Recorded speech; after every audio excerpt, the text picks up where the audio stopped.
senador? Nag-alat sila for congressional districts. Well, ang ibang pwede kong makita yung mga senador na in some areas for their political future, magtatanim na yon na may mga gagawin ng project o aalagaan nila yung mga local government unit nila, maaaring isa sa kanilang pamilya, tama po, aalagaan na nila yung probinsya. Political exercise. So do you think it happened here? Oh, definitely. Ilan sa kanila ang may ganun?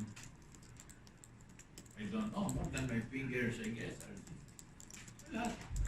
That's political reality.